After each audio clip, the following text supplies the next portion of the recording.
Because love is the verb, it's the action, not the feeling.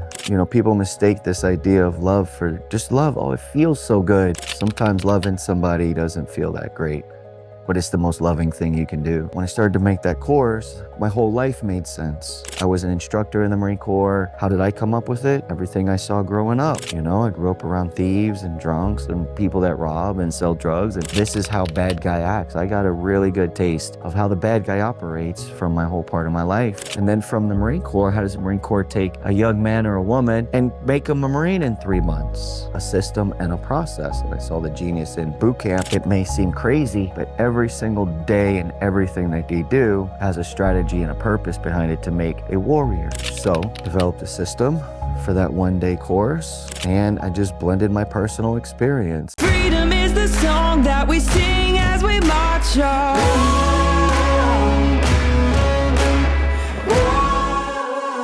Okay, Alex Borgos, welcome to The Road to Greatness. This is the 7th episode and the last episode in the series, and it's awesome to have one of the creators of the Sacred 7 core values here with me today. So thank you so much for joining.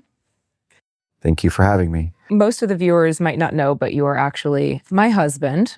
So this is a very special interview for me, and I think the people that, of course, are watching. So what most people don't know about you is you've lived a very extraordinary life, even outside the Marine Corps and your upbringing. So I actually would like to start with learning a little bit more about you, just kind of how you were brought into this world and the lessons that you've learned. So could you start by telling us a little bit about childhood and what was it like being you growing up?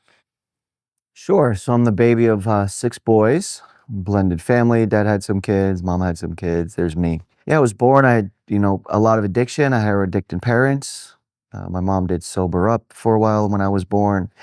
My dad did not. He ended up dying of his addiction of heroin. And I moved around a lot. My mom was a true hippie of the 70s. So we moved around. I went to a different school every year of my life, sometimes 2 schools in 1 year. So I really saw this country from one side to the other. Going to 2 different schools every year, I mean, that's hard as a kid, right? Having to meet new people, make new friends every single time. How did you adapt and improvise and overcome in those types of scenarios? Well, it was great training for the rest of my life. So yes, I can be dropped anywhere in the world. I can get along very quickly. I learned how to assimilate. I learned where great restaurants will be. I really get into wherever I go, local knowledge. And one of the biggest things, though, is to strip fear off of having like a routine. I separated from my brothers. Some of my brothers stayed in New York, most of them, when I was doing all that traveling, and they don't leave kind of like a 2-block radius, sincerely. And I see that in a lot of adults in the world in general. It's like have a routine, it's the job, it's the house, it's back and forth. Not having a routine was a great training for most of my life.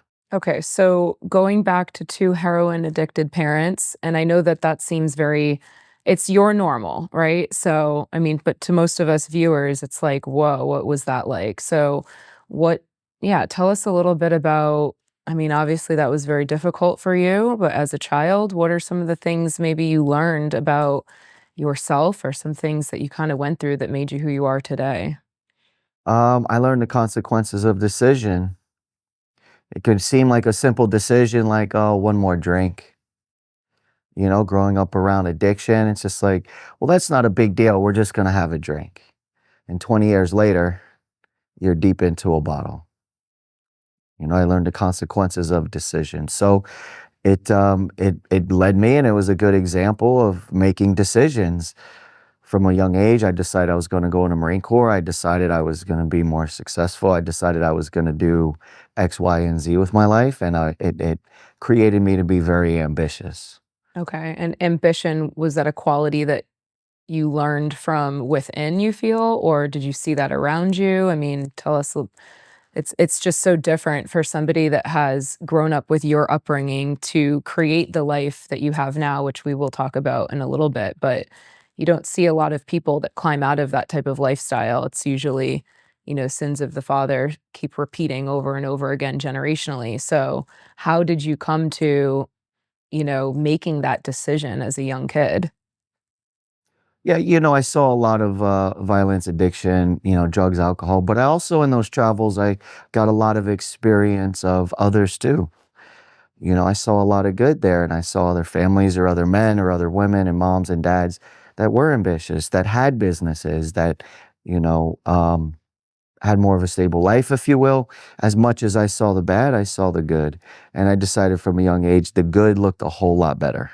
Yeah, and that's ultimately that is a decision to just make. And then tell us about what got you to decide to join the Marine Corps, right? So there's all these different services. You chose the Marine Corps, and tell us a little bit about that moment that you knew, okay, I'm going into the military and I'm going to change my life versus maybe what was foreshadowing or what was meant to happen if you just kind of stayed, with that lifestyle that you grew up with.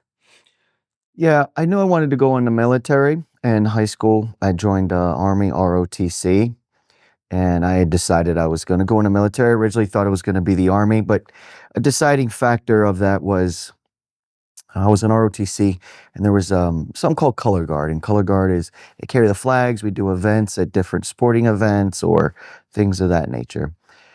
So part of that Color Guard, you have flags, and then you'll have on each end of the flag somebody with a rifle. So even at that time, I was still carrying a rifle. It was a fake rifle, if you will. But anyways, we were doing a Veterans Day event, and at that Veterans Day event, at these Veterans Day events, they will play the song of each service. So they'll play the anthem of the Army. Some of the Army guys will stand up, Air Force, Coast Guard, etc. And it got to the Marine Corps, and it played the Marine Corps anthem. And from this day, it's still emotional for me because there was an old man in the front row, not 15 feet from me, as I'm carrying that rifle, played the Marine Corps anthem, and from a wheelchair, he started to stand up, and people around him were like, "Hey, Grandpa, you don't have to stand up." And I watched this old man shake him off. He was like, "Get the hell off of me." And I'm like, I guess still like, I wept there, like, I'm like in Color Guard crying, and I was like, I'd never seen anything like that, or just had that feeling or experienced it. And I was like, wow, what makes a crippled man stand? And I went after it hard. There was a palpable difference in those events, even though it was an ROTC, there was a palpable difference whenever they played the Marine Corps hymn, the Marines, how the Marines interacted with each other. There was a very palpable difference for sure. And I wanted to go after that. Yeah, so you saw an example of a great man, at how old were you in Color Guard? Probably 16 years old or so. 15, yeah, Yeah, so you saw so just painting a picture that, you didn't grow up with necessarily the best masculine leadership sure. or role models, if you will. And now you saw, would you say that's like your first example of like, wow, this is like a good man to look up to or whatnot? No, the first I would say is my leaders in ROTC. I still remember his name, First Sergeant Parnell. Like I remember, and I was very, when I take something on, I dive into it. So I was quite involved in the ROTC, and I had a lot of personal time with that man. And he was a First Sergeant Armman, a very good man. Mhm. And so you were like working at night too. See, I know a little bit more of your story, You so do, I want you you to do. kind of share with us, paint us a little picture of what your what Alex Borgos was like at 14 years old, 15 years old. I mean, just give us a little example of. Yes, I stayed in school. I ended up graduating high school, fairly rare for my upbringing. So I stayed in school. I worked in fast food restaurants, regular restaurants. So I also that upbringing, I developed one heck of a work ethic. So I've earned money from a very young age. So go to school, go to ROTC, work wash, rinse, repeat. And you found your refuge, excuse me, where? Like you were always studying and stuff. In libraries from a very young age. So I know a lot of people, they watch cartoons or things like that. I was always into documentaries. I learned how to read at a very, very, very young age. And yeah, my refuge was in libraries and in books and in knowledge. But To try to get out of that lifestyle that your upbringing brought you into. yeah, and I could, you know, when I absorb knowledge now, because at that time, if I read something about a travel book, like in my mind, I was there. It wasn't necessarily refuge, it was a total escape. It was like, you know, I could really absorb into it and become it. And it's been a great skill. Now I can disseminate information pretty quickly. Yeah, and, there's a lot of experiences that I feel, a lot of people like myself, when I first met you, I thought I lived a very normal life or whatnot, and you've quickly shown me, like, I lived a pretty extravagant upbringing. I had no idea just from where I was from, it was just very normal to be in, like, a very upper middle class suburban neighborhood outside of, in New England, outside of Boston, where I'm from, and that was just normal for me. I said, "No, I just had a normal upbringing," and learning that, you've had times in your life that you didn't even have a home per se, or knowing how you were going to eat. I mean, I had 0 reference of that in my upbringing. So I think that you speak to a lot of people, especially veterans, that maybe go through that in their adult life too. So, is there anything that you would say if somebody was maybe listening to this that has gone through that type of upbringing or whatnot? You are a product of your environment. What that product is up to you. At this point in my life, yes, when I was younger, there was a lot of anger, there was a lot of aggression towards it, there was a lot of poor me, there was, oh, I grew up this way, so I'm going to do this or that. I turned that aggression into ambition to be successful, to have a business, to go in the Marine Corps. I used it as fuel. Um, and then at one point in my life, I realized it was all fantastic training and it was just all part of a good picture. Mhm. There's nothing wrong with it. And it was my soul's journey to be, an amazing human being. It was fantastic training for a lot of things. I mean, you could drop me anywhere in the world. Yes, I was homeless as a kid more than once, but guess what? We live in Florida. A hurricane came through. I was like, very resourceful, no problem. Start a fire, cook a meal. It was like a normal day. Right. So you can drop me anywhere in the world, and I'm pretty damn resourceful. What did you learn? As a young kid, the making of a Marine is monumental, and its history. The Marine Corps boot camp is obviously very different than any other service. So talk to us about what you learned about who you are as a man when you went through boot camp and that change that you saw in yourself. Sure. Before that, about the upbringing, though, there is one big point about my upbringing that when you say, how did you get there? Part of it was my decision. And my mom, she did the absolute best she could, for sure. From her upbringing, what I learned about her, I was like, as an adult, um, whatever I thought I was, hers was even tougher, for sure. Perspective, right? Yeah. But one major thing, and it used to really anger me as a kid, like, Mommy, what do you want me to do when I grow up? And she instilled in one thing in me: you can do anything. So no matter how it looked around us, no matter what we had, no matter what we didn't have, if she didn't do anything right or if she did anything wrong, she gave me one thing, and it's been the best skill in my life. And that is truly, you can do anything. And from that, I've taken on a whole lot. You believed it. I believed it. Yeah, I finally hit a point, Right. But being just totally all up to me was a fantastic skill. So that really, yeah, that was one of the main skills. So you were asking about the Marine Corps? Yeah. Yeah. What'd you learn about you in that boot camp, in that 3 months of making you into a Marine? The major thing is firing the liar. At the end of boot camp, Marine Corps says we spent the last, 12 weeks proving to you you're capable more than you think. So every crazy thing they do, climb that wall, rappel off of this, swim over here, pack a bag that you've got a mountain of stuff like this that you got to put in one little bag. And you're like, that stuff just doesn't fit in that bag. And then when you do it, you're like, well, okay, where else do I say can't, no, don't, won't? And then you learn you can do a whole lot more. So we fire the liar, the voice that says no, can't, won't, shouldn't. And you really feel invincible Hmm. because now I can do anything. Was there a specific drill instructor that you remember that impacted you? All of them. It's like, which God did you run into you don't remember, or which devil? You know what I mean? They play both, but they were very good men. My senior drill instructor, which is his role is to really stick out. And yeah, he set a bar for me that to this day, I'm like, man, could I have done that? And he wasn't a big guy. He was like 5'7", maybe 150 pounds, but he was strong as could be.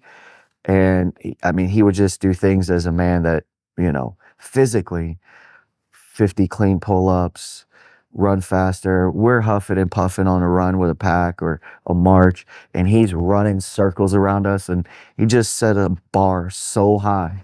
I thought, damn, could I ever even be that? But it was a good bar to set. And what about spiritually? I mean, you have to push yourself not just physically, of course. And I think it's pretty known. We see we're here at the Navy SEAL Museum, we see a lot of the BUDS training, on the internet and the things that I say we as civilians that we get to see. But I think what's less spoken about is spiritually who you need to become the best in the world. That's a great point. When I finished the Marine Corps, I finally wasn't by myself. I always felt alone growing up, and I moved away from my brothers, new town, no friends, new town, just me, my mom, just me, my mom. So I always felt pretty alone. And at the boot camp, I became part of something greater than myself. And to this day, I carry great pride with being part of that brotherhood. When you got out of the Marine Corps, what was life like? A dumpster fire. Yeah. So I got out. I was very ambitious. I was going to start a business and make tons of money and get a job and be so successful and all that type of stuff. But, I got into partying and drugs myself and alcohol and stuff like that. So as much as I wanted to go off into a successful route, went to college a little bit. I tried different things, different jobs, different businesses. I wasn't very good at having a job.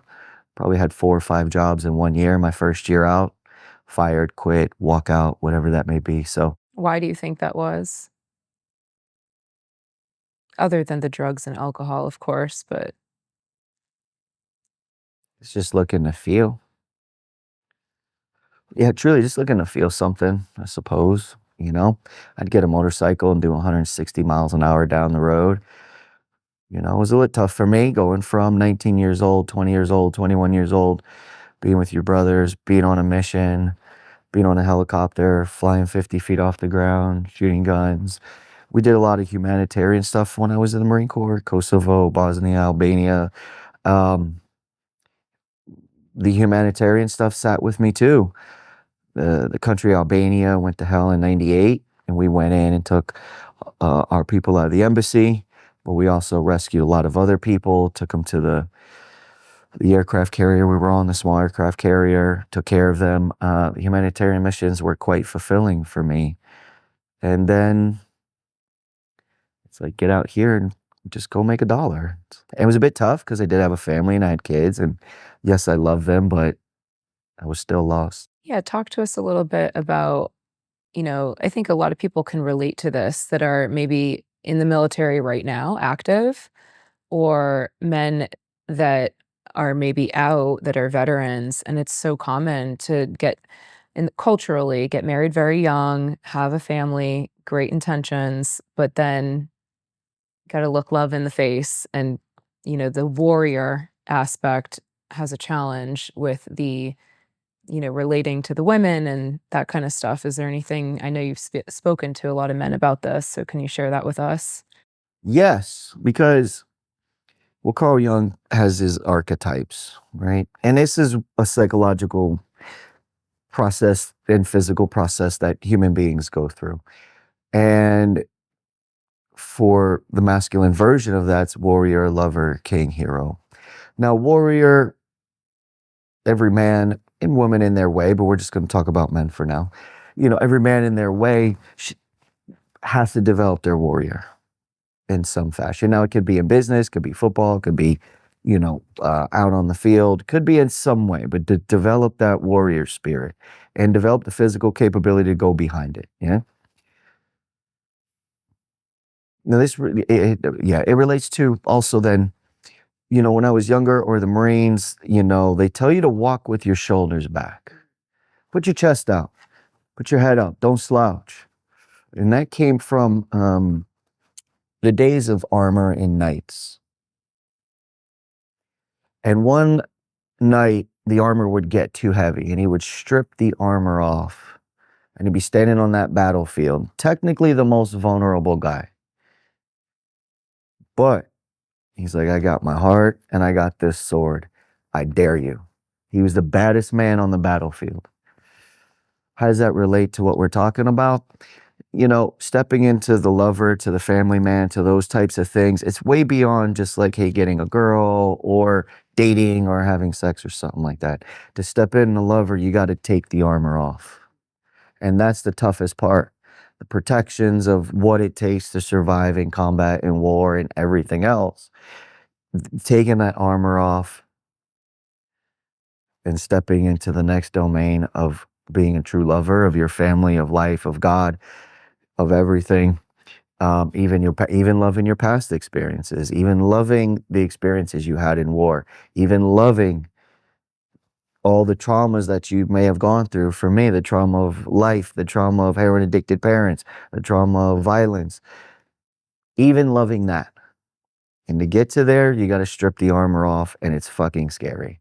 But yet, there was that time that you've shared with me that, you had a wife, you had a beautiful baby, your oldest, and then you saw her and she knew you at that airport and it melted you, right? So it's like, as much as I feel that men, the warrior, and the warrior is so much value, especially today, of young men that maybe have not developed their warrior as much as we've seen, with different generations and whatnot and upbringings. But the second you saw that baby, it just kind of melted you, right? For sure. So I was deployed, and my daughter was born right before I was deployed. So, welcome to the world. I love you. Bye. And literally. So she was very few months. Then I deployed and I came back. And in my mind, I thought, she wouldn't know me or something like that. And I do remember, landing, walking up, my wife and my mom was there. And, they were like, go to daddy or something. I was like, no, just give her a minute. She's going to take time to know me. And she did. She just reached right out, and yeah, she knew exactly who I was. Yeah. Yeah. You guys have always had a special connection ever since. Yeah. So when you got out of the Marine Corps, you said a dumpster fire. You went on your own journey, almost kind of following the path that you got brought up with. Oh, for sure.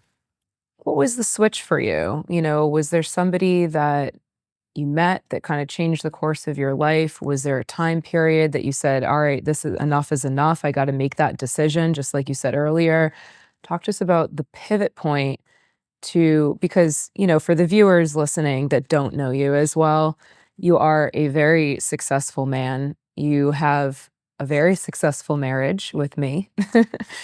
And, you have great children Yes, that I are do. all successful in their ways. And now you have two beautiful grandchildren.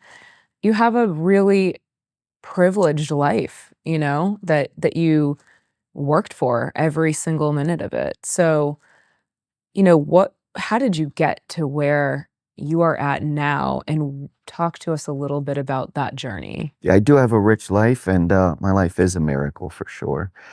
Couple of things. One, as deep as I was into something, I didn't go down a black hole because, I might be in a bad scenario, starting to do something really stupid, either be drugs or alcohol. And, my kid's face would pop up in my mind. Like, I could just see those girls' faces, and I'd be like, wait a minute. So it was a good bumper rail. you know? And then the ambition, the desire to be a better man, be a better father, was always there. So it was a good check valve for me. And then along that way, I went down a path of reading every book you could in the self-help aisle, practicing all different types of meditations, martial arts, um, you name it under the sun. I read it or tried it or practiced it to fix myself, you know? And yeah, then I found something called Self-Discovery Life Mastery, and it's a set of techniques by a Marine. And I just thought to myself, that stuff doesn't work for me. So I just like stayed in a room and tried to do everything on my own. But the fact that it was started by a Marine had me open my ears and be willing A to. spiritual path, but also created by a Marine. Created by a Okay, you Marine. have my attention. Exactly. It's I was not like, all right. frou-frou or something. So how'd you meet him? I mean, I know the story, but let's share with the viewers. How did you meet him? And, and his wife, what were you doing? And kind of give us a little story of how that happened. Yeah. So I had been bartending for a few years. And I decided, like, I just can't do this anymore, like I got to do something else. I can't drink a bottle of whiskey every night at work. I got to get into something else. Like at that time, I thought, well, tequila is a white liquor. That'll be better. So I went from drinking a bottle of tequila at night to, a bottle of whiskey to a bottle of tequila. Like that was the rationale. And then I woke up and I was like, dude, I've got to get up in the daytime. I have to get out of this. I have to start another business. So I started detailing cars. I always been around the cars. One of my brother's a mechanic to this day. My nephews are mechanics. I've always been around cars. So I started, I bought a friend that was doing it, moved back to South America. I bought his business and I just started detailing cars, and I was washing cars in the daytime. It was fantastic for me. Got me up, got me something to do, was physical, had somewhat of a normal routine. I was still bartending at night, but a lot less. And I was just detailing a customer's car one day and started up a conversation. And 15 years later, we're still here together. Yeah. So talk to us about that. So, self-discovery, life mastery, it's a set of techniques created by a Marine, of course. But the impact that has had in your life, it was clearly a pivot point that made you decide, okay, I need to go down this path versus this path, right?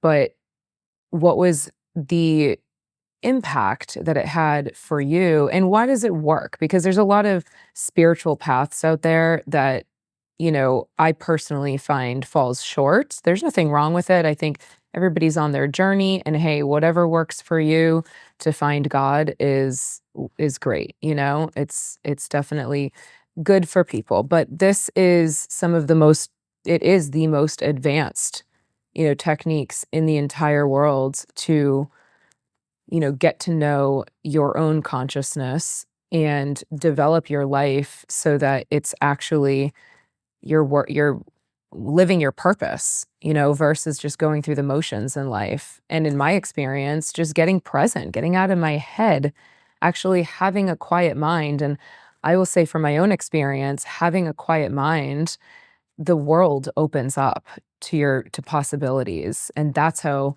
to even listen to your heart or listen to God, is to have a quiet mind. So for me, practicing those techniques, and for those that don't know, this is how we met. Yep. But for me, it's just impacted my life in a way that when I simply just got out of here and started getting into here and really feeling, having that personal relationship with God, um, has changed my whole life, and it brought me the love of my life and my life of purpose as well. So I ask you, how did that impact you? And how could it impact a veteran, for their life? For me, it's the practicality of it. It's a system, it's a process, it's training. It's a training like if you went to a school in the military and they said, do ABC, here's land nav, here's the structure of land nav, go do land nav. Here's comms, Here's how you do comms, go do comms, you know? And so it was a system and a practicality of it. And for me, before that, I, you know, one part of me like, I know I'm a good man, I'm doing my best, and I just couldn't get nothing done to save my life. I would always fall apart. The great business idea wouldn't come through, the big deal wouldn't come through, the job wouldn't work out, the relationship wouldn't work out. It's like, and I was so frustrated, like, I know I'm a good person, like, what in the hell is going on here? How can I not get anything done? So I was quite frustrated with it. And after that, I discovered the whys, but I learned to live my life very deliberately. Meaning I decide what I do every day. I decide what I get at the end of the day. I decide all of that. And I learned to take that to a whole nother level. And my life's a miracle because of it. Yeah, being passionate. Hello, being passionate for sure about that and discovering a true purpose. Now that I'm living my purpose and I'm in service, it's like I can't mess anything up almost. And I was a Marine. I needed a mission. Right. And I think a lot of people can relate to that, both civilians and veterans, men and women, because that's exactly how I felt. I'm a good person. Why does all this stuff keep happening? Oh, wait, I'm the common denominator in all of it. Yeah. But being aware of that, if somebody has any level of self-awareness, even just a little bit, they'll say, okay, yes, I might have something to do with this. But then where I feel a lot of things fall short is, okay, now you're aware of it, but now what? Exactly. Right? Yeah. Okay, now how do we get to the solution, not just focus on the problem? And that's what I like about those techniques and doing this training is it's a life process. It's just a way of living your life. Exactly. For And sure. it is about creating your purpose, Yeah. not just focused on the problem, right? And that's the solution to all things in our wonderful country is let's make it great, Yes. not focus on the problems so much, right? So on that note, I'm just kind of fast forwarding a little bit through your life. So now you are a major contributor to not just your company, Sovereign Self-Defense, our company, which we'll talk a little bit about in a minute, but you are a major contributor and influence in so many people's lives. You're not an internet star. You choose not to be on Instagram everywhere doing videos. The fact that you're even sitting down doing this podcast right now is pretty rare. But what people don't know is the massive impact that you actually have in people's everyday life, through the Warrior Workshop series and through your development of the Sacred Seven with those other men in the Self-Discovery Life Mastery group. So the Sacred Seven is the foundation of this entire series, right? We took core values. That is what makes America great is core values. And what you guys came up with is it came down to these 7 core values. So I want you to talk to us about what it was like being in that room. Brett Tucker, when we did Brent's interview, he said, wow, I can't imagine what it was like to be in that room. So talk to us about that. Um, it was quite an amazing experience because we started with a vision or a mission, with it, and we were all on that. There wasn't a ton of egos. It wasn't like this one's better, that one's better. It wasn't the Constitution and what those men did and the back and forth of what should be the First Amendment, what should be the Second. And it was actually quite flowing. It just like synergistic, I guess you call the word. We were like one guy building up on the other. Hey, that's a good idea. Oh yeah, that. And even if there was like, well, I think it's kind of this one or that one, because some of the core principles get wrapped up. We could have made 170 core principles easily. Right. And went too far down the road. So the main purpose was to keep it short and concise. And well, what do you think about confidence? Is that a core principle? Well, that's kind of wrapped up in courage. And then we would just play off each other that way. It was a great experience to see what good men can do when they get together and not, well, from love, purpose, and a mission. And it just like it just really just spewed out in one day, and it was like, whoa, we all felt it was like, that was like really awesome. Like, good job. So I know Brett kind of alluded it might have been some banging heads, but it really wasn't. We were all on the same page and supportive and uplifting and came together as one unit. Yeah. And so talk to us about, walk us through the Sacred Seven, give us from one of the, men that was in that room, right? Give us your version of the order and the order of importance and why and all that stuff. As the founding father, I can talk about this. Just kidding. So number one is courage. I'll just run through them and then I'll do them individually. Courage, honesty, integrity, commitment, duty, honor, and love. Courage has to be number one. To do any of those other things takes great courage. And courage is being scared and doing it anyways.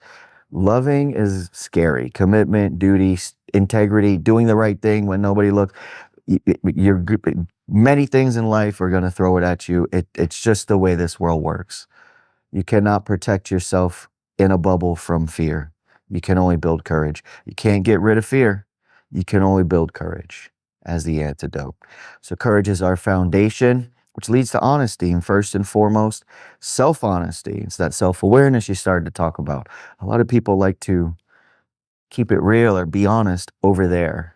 You should get a better job. You should work out. You should do this. So self-honesty first, and having the courage to be honest with others. When you're courageous and self-honest, when you are self-honest with others, it lands a lot better. Comes from them. So courage, honesty, integrity. And integrity is doing the right thing when nobody's looking, one. And number two, there's moral integrity, and the second definition of integrity is wholeness or one.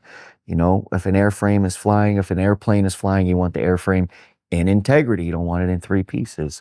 So integrity is being wholeness, your thoughts, your actions, your words, everything is acting as one. And finally, get to commitment. If you're courageous, to be honest, and you live in integrity, you're going to have to apply a whole lot of commitment because you will be tested. And first and foremost, you're going to be tested by your old habits. Or you're going to be tested by that voice between your ears that tells you, no, just don't worry about it. You're fine. Take a day off. You don't have to do that. Something of that nature. And you will be tested by others to see if you really mean it or not. And once commitment is where the rubber meets the road and you start to live that way, which leads to duty. And once you commit fully and you're living that way, it's your duty to live that way. You can't go back. Then it's your duty to honor love, and honor is your action. You must honor love, and honor is also bestowed upon you by your actions. You keep putting the commitment, and you're living dutiful, and those around you will tell you if you're honorable or not. Mm-hmm. That's for sure, by your actions. One thing that I am quite proud of is I did bump heads with a lot of Marines when I was in the Marine Corps, for sure. But there's not one that I can't call. We were just young men and warriors and bumping heads, for sure. The reputation of how they talk about me is one of my greatest accomplishments in life. They know if the proverbial mission was on, Alex was the man to call. And finally, we get to love. And most people say, well, why don't you just do love? Why don't we put love first? Just do everything with love. What me and those men put together is the other six give you a concise roadmap and how. How to get to love. How to get to love. How do you really love? Can you get to love without commitment? No. Can you get to love without true honesty?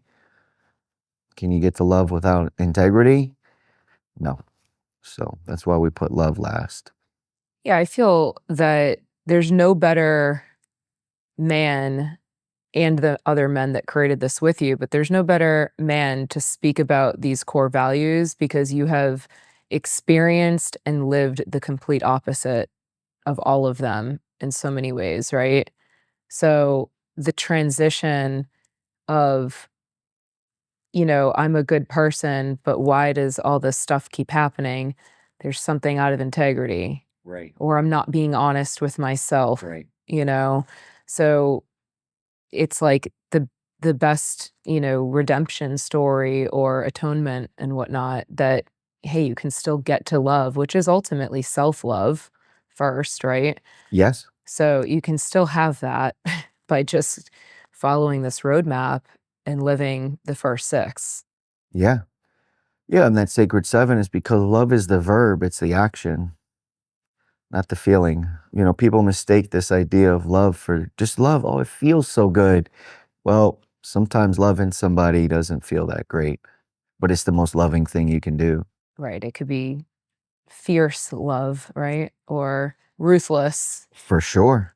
From there's been, books, there's podcasts, there's businesses of you and others that have taken this sacred 7 and created lifestyles around it. So you came to me, I want to say it was probably 2016.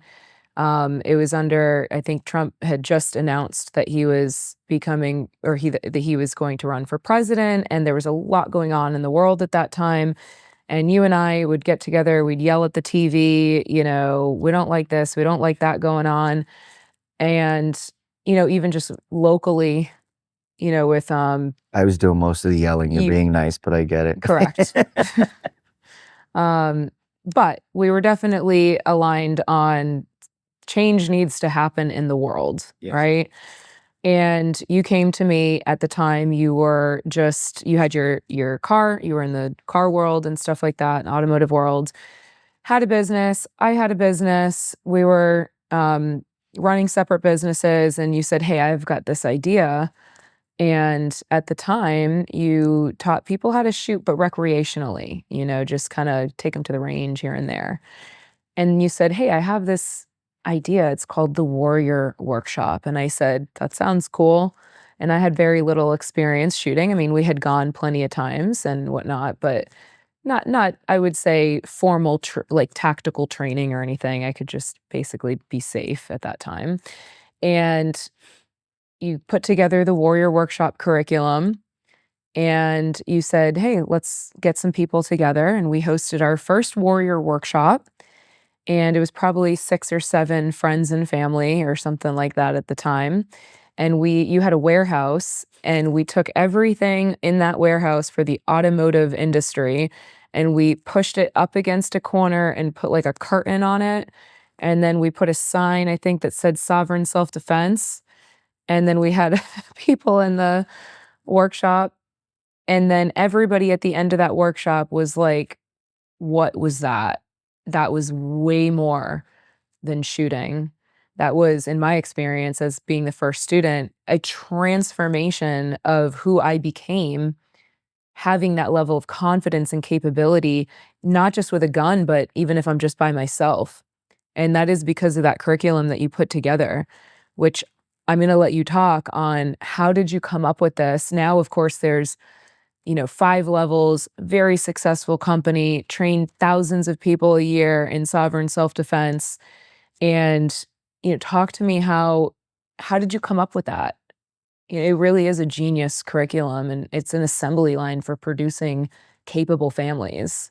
It did start off just because I knew what was going on in the world in a way of concealed weapons classes. And the basic course for concealed weapons courses, more for sport, more for the law, more for it really doesn't teach you how to shoot. It teaches you how, well, I just felt that they were very, very lacking in actually having a result or some knowledge when you get out of it. Okay. So it just started with that basic course. And how did I come up with it? My personal life experience. I discovered when I started to make that course, my whole life made sense because I was just in a long training to be the man in front of the room. So one thing I had to get over with your inspiration and support for sure. We were doing a couple of workshops, and I would just be like, "Yeah, that's fine." And he'd be like, "Let's do more." And I had the thought, because I do know good warriors, I'm like, well, I'm not a Delta guy. Like, that's for them to do the tactical stuff. And I'm not, a Navy SEAL. That's for those guys to go do that stuff. And although I am a combat experienced Marine, um, weapons attack instructor, developed, door gunners. I was an instructor in the Marine Corps.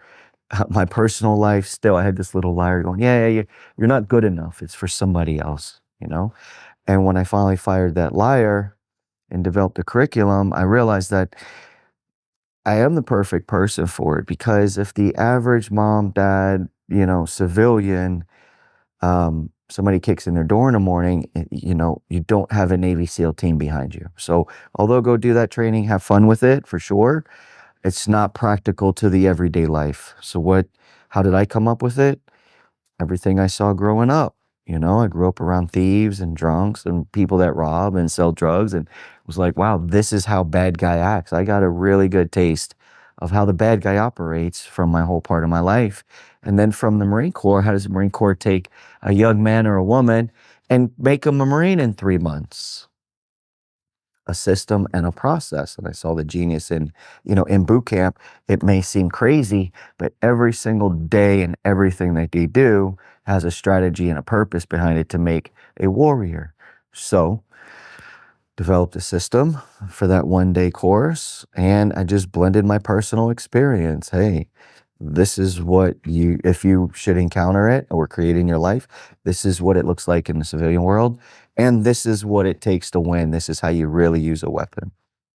Yeah, and it's crazy because it really is a level of confidence that I didn't even know I was missing. And it's a maturity process as you go through those workshops. It's a transformation that is led so brilliantly. And it really did help me realize as a woman, how to be confident and not just make my security dependent on you, like clearly if something happens in our house, you're the lead. There's no doubt about that, right? But I'm definitely an asset on the team now. I don't feel like I'm just a sitting duck or I'm incapable to handle myself. I can totally be an asset. And I feel like that is a level of confidence for some women to feel that I want every woman to feel, and that's why I'm also, part of the business as well. So, yeah, Alex, I mean, you've grown up with not having any masculine role models, or very few, I'm gonna say. Not a father figure that you looked up to or something like that per se. And then you went in and I just look at your soul's journey. And you went into the Marine Corps, had great leadership. Then you met the other mentors that you've mentioned along the way to guide you on more of a spiritual path. And then continued on into your adulthood, you met John Glenn, which, not the astronaut, but who's the owner of the ranch that we currently operate out of for our training. And he became like a spiritual father to you. And even though you knew him for only a short amount of time, that he just recently passed, talk about the few years that you spent with John and what you gained out of that for, you know, that little boy that didn't have a father to a man that kind of adopted you in your late 40s and what that did for your life. Well, not kind of, I know. So for those watching this, John, he had Vietnam veteran, dust off medic, came back from there, and he was a church and a pastor and ran a church for the rest of his life and had a great impact on humanity for sure. He didn't have he couldn't birth his own kids, so he did adopt his daughter. So when we were, at Christmas dinner, and he stood up with us and invited us there and announced, he says, "Hey, I'm adopting this man." I didn't take that in passing. It wasn't a flippant comment at a dinner. So what did I get from him? He's a man that walked the walk the most I've ever seen. And no offense to any Christians out there, but that man loved like Christ. For sure. Patience, the love, his whole life was built on, he did drug and alcohol and marriage counseling. And the amount of people I would see just come to the ranch one day just weeping in a bad place. And he would just, hey, come on in and go in their office and counsel. how many addicts got sober and had kids, and I'm seeing multiple generations come of like, man, I would have never got sober without John, and I just got married and I have this kid. It's like, man, this guy really lived it. But personally, even though he had all that going on, he always had a minute for me. He always had a time. One thing about him is if you were around him, you felt like you were the only thing in the world at that moment. No matter how many people fought for his attention, you were the most important thing when you were in front of him. So what that do for me? It taught me how to love. Because, through work and ambition, and I'm always on the go, I'm always the next thing. He would just sit down. Like, when I first met him, we went out to the ranch and pulled up on this little side-by-side, and he said, sit down a second.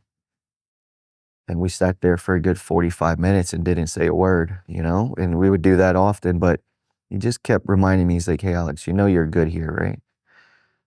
Like, you're good. I'd want to get up and run around. He'd go, no, sit down. You're good. So what would you share with the younger generation? I want to say specifically men, young men that are listening to this right now. Now I look at your life and you've had several male influences. Yes. And you are that for a lot of young men in our training as well, and men of your age and older.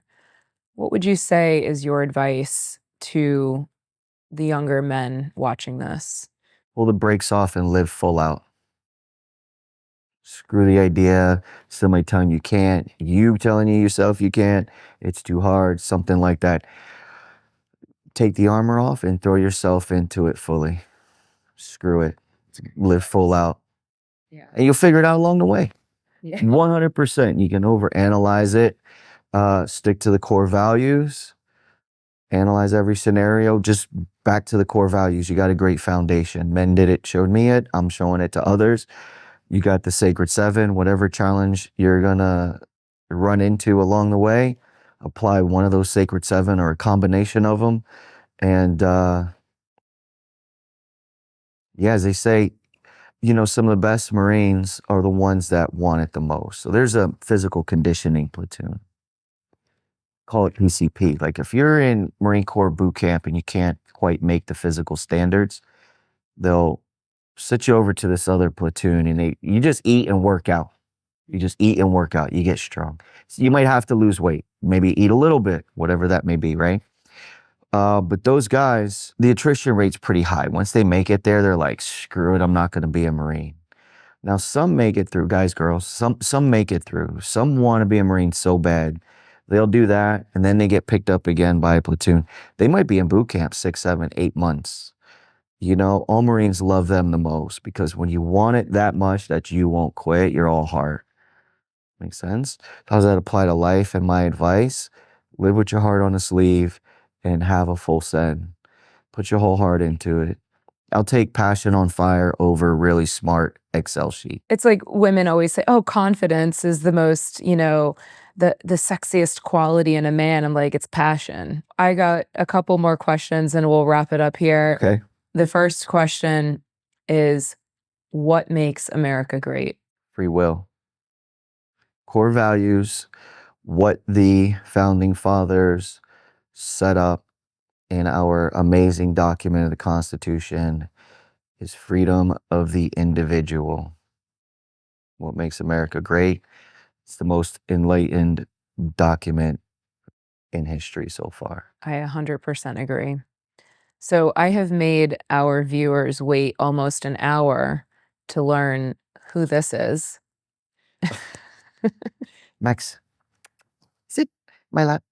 Good boy. This here's Max. He's a little service dog. We got him from Big Dog Ranch, and they do service dogs for veterans at no cost to the veteran. And I would say it's an awesome thing. That's why we support them through our events and galleries. Right, Maxie? Okay, off, down. It's amazing what the service dogs can do and the value that they have on the veterans' lives. So how has having Max in your life changed? I mean, he's not a PTSD dog or anything, which I know there are plenty of service dogs that service all sorts of different things. He's more of a companion, but how has he changed your life? Well, a few ways. There was a while, I was pretty hyper vigilant, one from my early upbringing, but also the Marine Corps. Come here, Maxie. Down. So it'd be another set of eyes for me whenever I was out in public, which I really liked. Two, companionship, having a little buddy. And three, just giving myself something to focus on. I had another mission. We had training together. Dog here. So, having a Belgian service dog, I do not recommend to most people. All right. Having a Belgian is a full-time job. You got to train them. There's hours and hours. And it's not like, okay, he was trained, now he's a good dog and I don't have to do it. It's constant. They have to do it for their entire life. So, but what they give me, I was in the training. I learned how to train dogs, gave me something to do, something to focus on, got in better shape, did a lot of things less, bad things less, let's say, things that were not as healthy for me. So, and I learned I had a team again. When I was learning to train dogs, I'd be barking at this thing like a Marine all the time. And the guy training the dog, training me how to train a dog, was like, your voice is like an atomic bomb. Like, you just have to say no. I've been trying to tell you that, but I know, I learned when through he Max. said it Solidified it. He said, remember, he's part of your team now. So you got to remember, he's your team. And treat him like he's your team. He's not this separate thing. And it started to open up. I didn't feel as much separation. I love you, but just my own growth. I've learned to take my own walls down. And then I saw everything as my team. You're my team. Staff is my team. My kids are my team. And I just didn't feel as alone when I learned to take those walls down. Yeah. Well, thank you so much, Alex. This was an amazing series that was inspired by you, the Sacred Seven, and what we've created together at Sovereign Self-Defense. And I appreciate you coming on. I love you and I appreciate you. If you enjoyed this episode on the road to greatness, then make sure you catch this video to learn from another veteran on what makes America great and the core values that build America.